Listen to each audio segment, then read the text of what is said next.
শুভ দুপুর। আজকে আমরা অনেক আনন্দিত আমাদের আশীর্বাদ সংস্থায় আমাদের মালতী সমাজ কল্যাণ সংস্থার নির্বাহী পরিচালক শাহাদাত সারোয়ার তিনি এসেছেন এবং আমরা কিছুদিন আগে আমরা মালতী সমাজ কল্যাণ সংস্থায় গিয়েছিলাম। তাদের সল্ট অ্যান্ড সিএলসিপি অ্যাপ্রোচ সেখানে আমরা অ্যাপ্লাই করেছি এবং তাদের ড্রিম বিল্ডিং তারা করেছে। তারপরে আমরা দেখলাম যে কিছুদিন আগে তারা অ্যাকশন একটা নিয়েছে এবং তাদের যে স্বপ্ন সেটা ধীরে ধীরে তাদের স্বপ্নটাকে বাস্তবে রূপান্তরিত হচ্ছে। আমাদের সাথে এসেছেন মালতী সমাজ কল্যাণ শাহাদাত সারোয়ার ভাই এবং তিনি তার স্বপ্নের একজনকে নিয়ে আসছেন। আমরা তার মুখ দিয়েই শুনবো যে তিনি আজকে কোন স্বপ্নের দিকে এগিয়ে যাচ্ছেন। এই মুহূর্তে আমরা চলে যাব সারোয়ার ভাইয়ের কাছে। সারোয়ার ভাই, আপনি যে কিছুদিন আগে যে ড্রিম বিল্ডিং করলেন এবং আপনি যে ছোট ছোট অ্যাকশন নেওয়া শুরু করছেন, সেই অ্যাকশনের থ্রুতে আপনি আপনার অনুভূতিটা আমাদের কাছে যদি শেয়ার করতেন। ধন্যবাদ শান্তিদি। ধন্যবাদ জানাই আশীর্বাদ মহিলা উন্নয়ন সংস্থাকে। কারণ আমি একজন শারীরিক প্রতিবন্ধী ব্যক্তি এবং প্রতিবন্ধী ব্যক্তিদের অধিকার এবং উন্নয়নের জন্য দীর্ঘদিন যাবৎ কাজ করে যাচ্ছি, কিন্তু আমার কাজটি ছিল অগোছালো। কিন্তু বেশ কয়েক মাস আগে যখন আশীর্বাদ সংস্থা আমাদের সংস্থায় একটি ড্রিম বিল্ডিং করলো, তখন আমি বুঝতে পারি আসলে কিভাবে তৃণমূল পর্যায়ে এবং আমরা যারা প্রান্তিক পর্যায়ে যে ছোট ছোট সংস্থাগুলো রয়েছি তারা কিভাবে আমরা কাজ করব। প্রতিটা কাজেরই কিছু গোছানো বিষয় থাকে, সেটা আসলে আমার জানা ছিল না। তো আমি প্রতিবন্ধী যুবকদের নিয়ে এবং প্রতিবন্ধী মানুষদের নিয়ে বিভিন্ন ধরনের কাজ যেমন করে থাকি, তেমনি আমার এলাকা বা আমাদের সংস্থার আওতায় যে সমস্ত সমাজে পিছিয়ে পড়া দরিদ্র জনগোষ্ঠী রয়েছে তাদের উন্নয়নের জন্য তেমনিভাবে মালতী সমাজ কল্যাণ সংস্থা কাজ করে থাকে। তারই ধারাবাহিকতায় আমরা গত 25 অক্টোবর আশীর্বাদ এবং মালতী সংস্থার সহযোগিতায় আমরা একটি আইকেম পরিচালনা করে থাকি। আমাদের এই আইকেমে ডক্টর বিএনএসবি চক্ষু হাসপাতাল সার্বিক সহায়তা করেছে। সেখানে প্রায় 300-র মতো আমরা মানুষকে প্রাথমিক চক্ষু সেবা দিতে সক্ষম হই এবং প্রচুর মানুষকে আমরা ফ্রি মেডিসিন এবং চশমা দিয়েছি। আজকে যে বিষয়টি নিয়ে আমরা কথা বলবো সেটি হচ্ছে যে প্রতিবন্ধী ব্যক্তিদের ভিতরে অনেক প্রতিভা রয়েছে, তারা আমাদের দেশে সুযোগ পায় না বলে তাদের প্রতিভাগুলো তারা বিকশিত করতে পারে না। আজকে আমাদের সাথে এমনই একজন অদম্য প্রতিবন্ধী যুবক রয়েছে, আমরা তার মুখে তার সফলতার, তার কষ্টের, তার আনন্দের কথাগুলো আমরা শুনবো।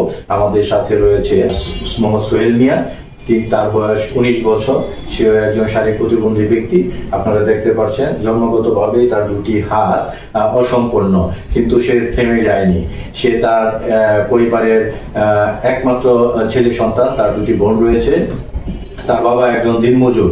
অনেক কষ্টের মাধ্যমেও সে তার লেখাপড়া চালিয়ে যাচ্ছে। সে এই বছর ইন্টারমিডিয়েট পাশ করেছে। চলেন আমরা সোহেলের মুখে তার কথাগুলো শুনি। আসসালামু আলাইকুম। প্রথমে আমি ধন্যবাদ দিই সারোয়ার ভাইকে, যার মাধ্যমে এই পর্যন্ত আমার আসা। দ্বিতীয়ত ধন্যবাদ দিই দিদিকে। দিদি আপনাদের সাথে আমাকে অ্যাড করে নেওয়ার জন্য ধন্যবাদ। আমি মোহাম্মদ সোহেল মিয়া, বাসা ময়মনসিংহ নান্দাইল থানায়। আমার বাবা একজন দিনমজুর, আমি দিনমজুরের ছেলে। একটা মানুষ যখন ছোট থাকে তখন তো সে তোরা বুঝতে পারে না তার সম্পর্কে। যখন আমি ছোট ছিলাম মেট্রিকের আগে, তখন আমি নিজের স্বাভাবিক মানুষের মতোই যে চলাফেরা সকল কিছু যে স্বাভাবিক মানুষের মতোই করতাম। তো একটা সময় পরে গিয়ে আপনার যখন মেট্রিক পাস করে ফেলাই, হাই স্কুল শেষ, তখন আমার নিজের সাথে যুদ্ধটা আমার নিজের করতে হয়। যে বাহিরা এসে চাকরি খুঁজতে, তারপর বাহিরের মানুষের সাথে আপনার যে একটা কমিউনিকেশন, এগুলো অনেক কিছুর মধ্যে যে আমার সাথে বাহিরের মানুষের মিল পড়ে না, আমার আদর্শ স্বাভাবিক মানুষের মতো আমার সাথে মিল পড়ে না।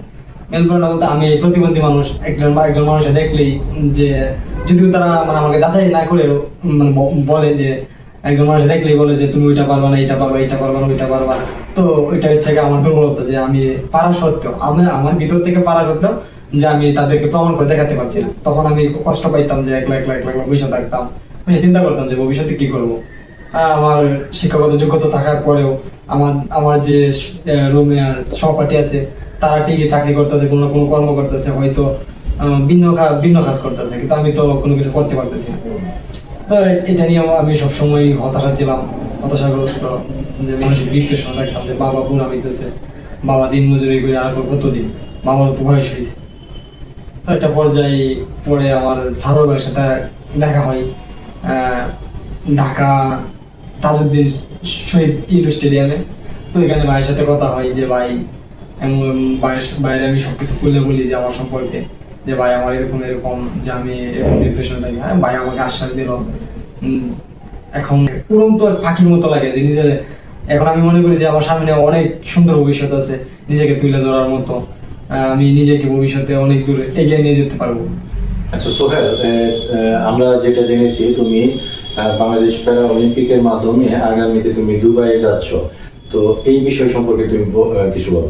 এই মাসে 10 তারিখ ঢাকা জাতীয় স্টেডিয়ামে আমাদের প্রতিবন্ধী ভাই বোনদের নিয়ে একটা ইউথ গেমসের আয়োজন করে প্যারা অলিম্পিক কমিটি।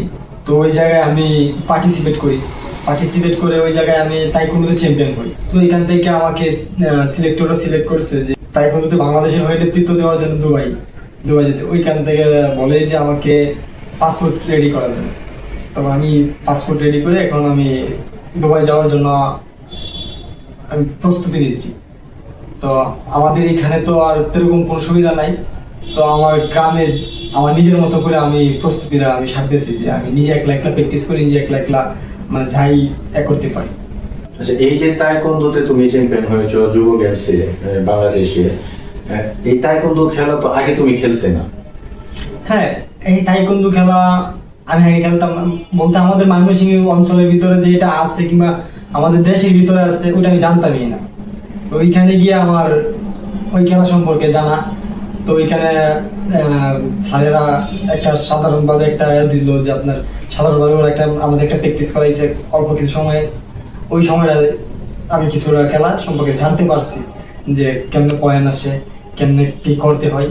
ওইখান থেকে করার পরে যে আমার প্রতিপক্ষের সাথে খেলাইছে ওইখানে আমি নিজেকে একটু তুলে ধরার চেষ্টা করছি।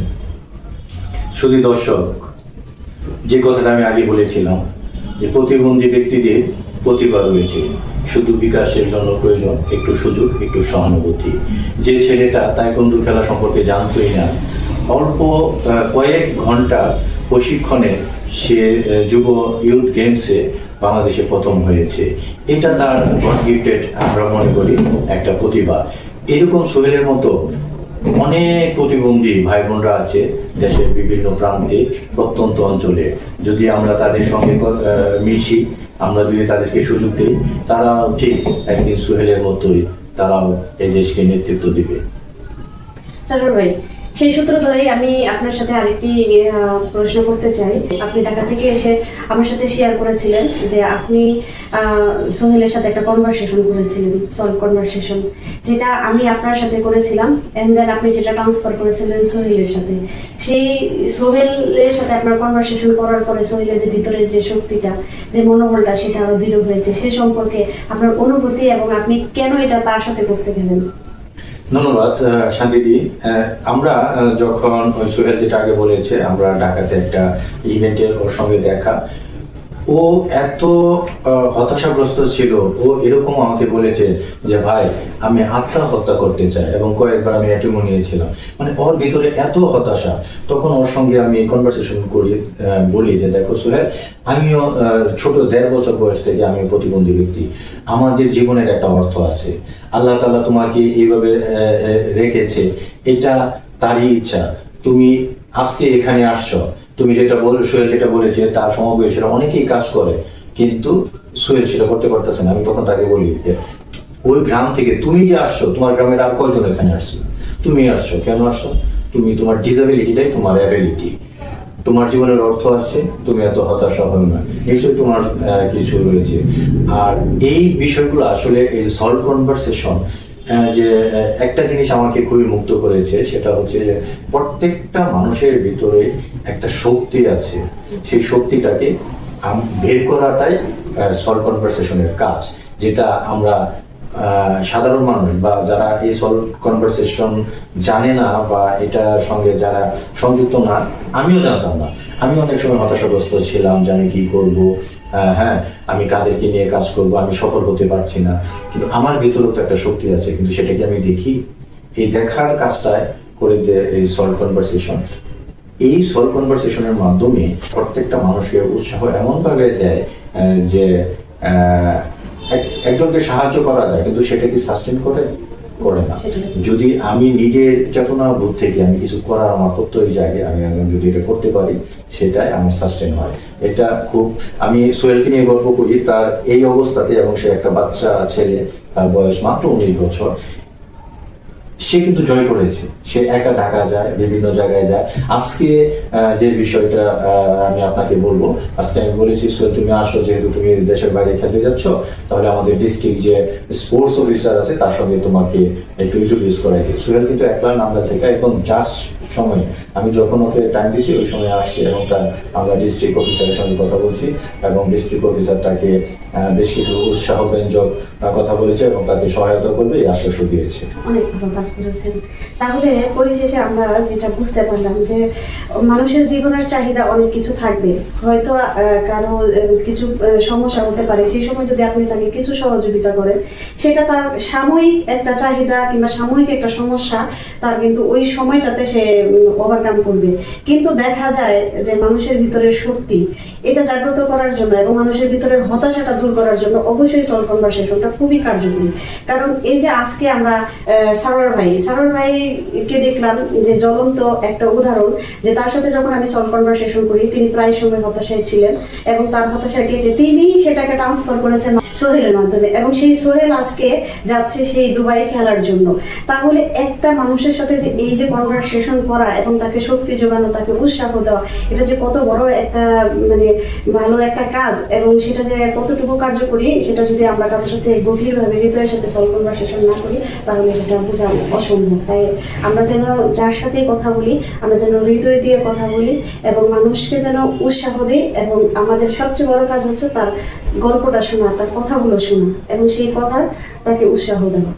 শান্তিদি, আমি একটু বলতে চাই, দেখেন সোহেলের সঙ্গে আমার 1 মাস আগে যে কথা, সোহেলের যে হতাশা ছিল, সে আত্মহত্যা করতে চাইছিল, আজকে সোহেল যে সাক্ষ্যটা দিয়েছে, তাকে সে আজকে মুক্ত বিহঙ্গের মতো তার লাগে, তার যে ফিলিংসটা, তার ডিপ্রেশন থেকে আজকে তার যে বাঁচার যে আকাঙ্ক্ষা, তার যে এই যে অনুভূতি, সে এটা কিন্তু মানে কি বলবো, এর চেয়ে বড় রেজাল্ট আর কিছু হতে পারে না। অনেক সুন্দর আমরা এটা দেখতে পাচ্ছি, একমাত্র যে আপনি তার সাথে যে কনভারসেশনটা করেছেন এবং সে যে শক্তিটা পেয়েছে, সে আরো উৎসাহ নিয়ে এই খেলাতে মনোযোগ হয়েছে, এবং খুব অল্প সময়ে খেলাটাকে সে বাংলাদেশের ভিতরে ফার্স্ট হয়েছে। সেই জন্য সে আজকে দুবাই যাচ্ছে। আমরা তার প্রতি অনেক অনেক শুভকামনা জানাই, তাকে অভিনন্দন জানাই, এবং আমরা বিশ্বাস করি সে সেখান থেকেও ভয়কে জয় করে আবার আমাদের মাঝে ফিরে আসবে।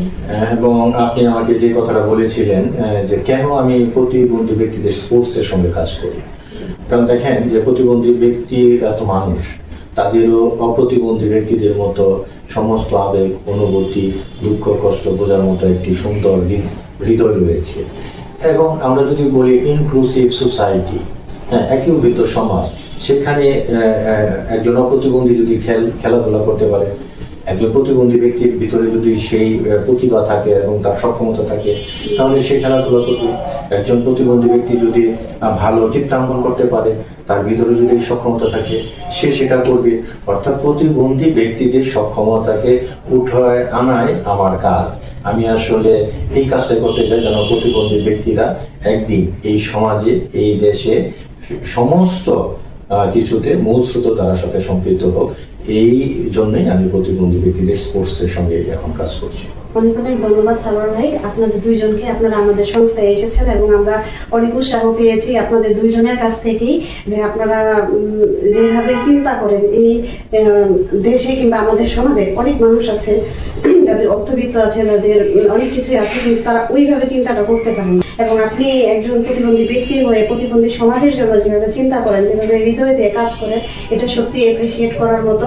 আমরা আপনার মালতী সমাজ কল্যাণ সংস্থার অনেক অনেক শুভকামনা এবং অভিনন্দন জানাই যে মালতী সমাজ কল্যাণ অনেক দূর এগিয়ে যাক, সেই সাথে আপনি দীর্ঘজীবী হন, এবং আমরা সোহেলের জন্য পরিশেষে অভিনন্দন জানাই। অনেক অনেক ধন্যবাদ।